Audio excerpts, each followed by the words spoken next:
Assistimos à primeira mesa desta oitava jornada de Criminologia, Média versus Crime, uma mútua influência. No auditório já temos o nosso repórter João Malafaia para falar com a comentadora da TVI 24, Susana Garcia. João? É verdade, Rita, como bem disseste, eu já estou no auditório da Universidade de Fernando Pessoa, acompanhado por Susana Garcia. Muito bom dia, obrigado por estar aqui connosco. Começo por lhe perguntar, o que é que entende por influência da opinião pública nas decisões jurídicas? Como disse aqui anteriormente, a opinião pública, enquanto conjunto de convicções genericamente consideradas, tem um enorme impacto na forma como a decisão judicial vai ser tomada e pode pressioná-la através da informação que chega dos meios de comunicação social. Ou seja, quando o meio de comunicação social dá uma determinada notícia de uma determinada maneira, suscita imediatamente na opinião pública, nas convicções generalizadas, uma simpatia ou antipatia e uma tendência ou não. Essa mesma convicção que é gerada através da notícia que lhe foi disponibilizada pelos meios de comunicação social gera uma iniciativa. E essa iniciativa pode ser ativa ou pode ser passiva. Mas de uma ou de outra maneira, sobretudo se for ativa, gera no Poder Judicial um sentimento de fiscalização que não existe, como sabe. É um poder independente, é um poder imparcial, a fiscalização é feita entre pares e, portanto, não é feita e não está sujeita ao escrutínio da população. Essa mesma pressão força o Poder Judicial depois, necessariamente, porque ninguém é imune à opinião pública, a ter que considerar e reconsiderar a forma como irá tomar a decisão, seja ela num acordo, ou seja ela numa sentença. E é nessa medida que a comunicação social surge cada vez mais como o quarto poder. Portanto, a comunicação social tem um impacto quase reivindicativo, na medida daquilo que eu abordei inicialmente, que era as reivindicações do iluminismo no século XVIII. Hoje em dia a comunicação social assume, como nunca assumiu, essa vertente de quarto poder, porque pode tomar iniciativas que forçam, através da opinião pública, a pressionar o poder político a legislar num ou noutro sentido e pode pressionar o poder judicial a decidir num ou noutro sentido. E, portanto, nessa matéria, nunca como hoje, a comunicação social teve tanta responsabilidade no que diz respeito aos destinos dos indivíduos que pertencem a uma determinada comunidade. Os média não constroem a realidade, mas registram-na. Como é que entende que essa influência da opinião pública pode ser atribuída aos média? Na realidade, eu não concordo com a sua pergunta. Em termos puristas, diríamos que os média não criam uma realidade. Divulgam essa mesma realidade, mas isso não é verdade.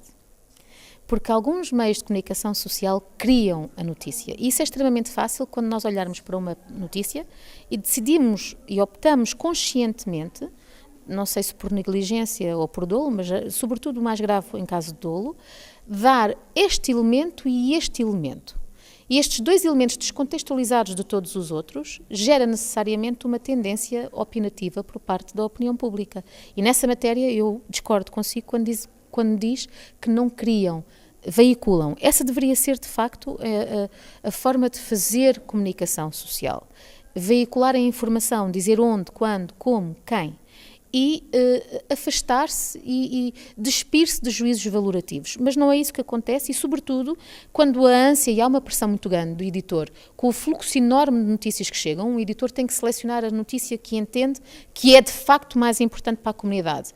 E com a enorme pressão que há cada vez mais nas sociedades hoje em dia das audiências, esse editor tem também que dar aquela notícia de forma a captar as audiências.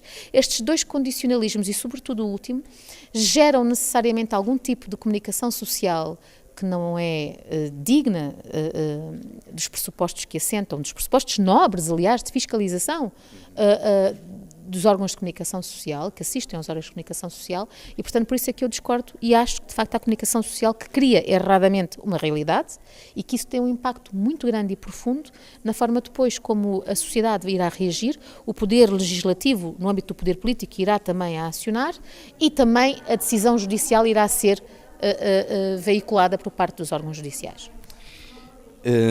Todos os mídia, não é, abordam questões criminais. Acha que são de forma sensacionalista?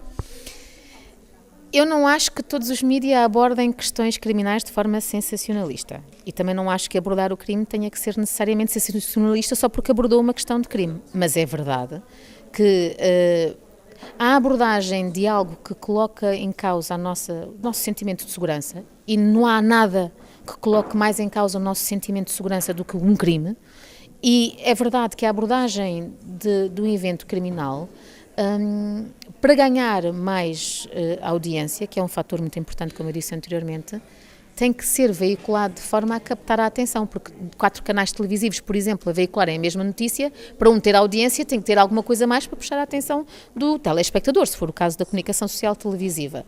E, portanto, é evidente que se torna quase uma tendência difícil de fugir, que quando estamos a falar de crime, porque o que está em causa são emoções, não é? A compulsão que levou à ideação da comissão do crime, a forma como o crime foi cometido. É muito difícil nós também abordarmos uma notícia de um crime sem falarmos de emoções. E essas emoções são, obviamente, uma porta aberta, quando má gerida, para o sensacionalismo. Mas não tem que ser necessariamente assim. Eu conheço órgãos de comunicação social que fazem esse serviço muito bem sem esse defeito, esse vício. Como é que o criminólogo pode colaborar para a melhor divulgação de casos criminais nos meios de comunicação social? Olha, uma boa medida era se os meios de comunicação social passassem a ouvir quem têm que ouvir. É porque tem muita piada nós irmos na rua e perguntarmos à senhora Maria Doméstica, que esteve a cozer batatas e que agora sai para a porta do tribunal a pedir justiça, mas a relevância daquilo que ela vai dizer é coisa nenhuma. É sensacionalista, vai dar audiências, está a informar? Não. Portanto, por exemplo, usar uma pessoa que tem uma formação académica específica numa área, nomeadamente na criminologia, para falar sobre um crime faz mais sentido do que usar as pessoas que estão na rua a pedir prisões preventivas e a pedir sentenças condenatórias mais pesadas. Portanto, é possível falarmos da criminalidade de uma forma séria e de uma forma informativa, de forma a que nós tenhamos a exata noção de qual é o crime que foi cometido, qual é a estatística dos crimes que estão a ser cometidos, mas que não é necessário tanto sensacionalismo, porque nós somos um país seguro, somos o número 4, portanto. E para terminar, serão os média influenciadores para a prática de crimes, dada a grande exposição do modus operandi? Eu não diria que os médias são responsáveis pela comissão de crimes, como algumas pessoas responsavelmente dizem, porque não é pelo facto de nós vermos a notícia de um crime que temos vontade de cometer um crime. Mas é verdade que quem tiver uma ideação criminal, essa mesma ideação criminal pode ser potenciada pela veiculação da notícia. Mas eu, sinceramente, nesta matéria, não acho que seja responsabilidade dos órgãos de comunicação social. Era como se não pudéssemos falar de roubos, porque isso poderia incitar pessoas mais a roubar. Não pudéssemos falar de fogos, porque isso incitaria mais pirómanos a cometer o crime em causa. Agora, é evidente que se nós dermos essa mesma notícia de forma irresponsável, com pormenores, e sobretudo com recurso a técnicas, demonstrando como é que aquilo foi feito, como é que não foi feito, e o erro em que a pessoa incorreu, que poderia ser desta forma e não daquela, eu não acho que isso seja produtivo e acho que sim, que isso contribui para as pessoas que já têm uma ideação criminal reforçarem essa mesma ideação criminal e cometerem o crime com um risco para a ordem e para a paz pública, se souber como o pode fazer e como o deve fazer. Muito obrigado. Bem, foram estas as palavras de Susana Garcia, que juntou a criminalidade com os órgãos de comunicação social e o seu impacto na sociedade. Por aqui não há mais assuntos. Rita, a emissão continua no estúdio. Obrigada, João. Acabamos de ouvir as palavras da comentadora da TVI 24, Susana Garcia. Noutro ponto de reportagem já se encontra a nossa repórter Rafaela Pimenta para falar com mais uma convidada. Rafaela? Muito bom dia a todos. Eu já estou com a coordenadora do curso de Criminologia, Ana Sacal, a professora Ana Sacal, ao qual eu começo por perguntar que balanço é que pode fazer desta primeira mesa e deste início de jornadas de Criminologia. Bom, por enquanto tem que ser um balanço curto, não é? Porque as jornadas acabam de começar, mas de fato muito satisfatório, muito positivo. Primeiro porque há uma plateia muito interessante, não é? Muito numerosa já logo às 9 da manhã, o que é um bom sinal para o resto das mesas e dos eventos. Como ressaltei na sessão de abertura, parece-me muito importante a adesão dos alunos mais novos de Criminologia e não só, porque há cá na plateia estudantes de outras áreas e não só também profissionais. Mas eu chamei especialmente a atenção para estes alunos mais novos, um agradecimento especial, porque mostra que de fato os estudantes cada vez percebem melhor que a formação de um universitário não acaba em sala de aulas, como eu disse na sessão de abertura, mas há muito mais eventos, há uma formação muito mais alargada do que aquilo que é propriamente o conteúdo, não é, letivo de uma licenciatura. Portanto, o balanço é muito positivo por enquanto. Estas jornadas têm como título da teoria à prática.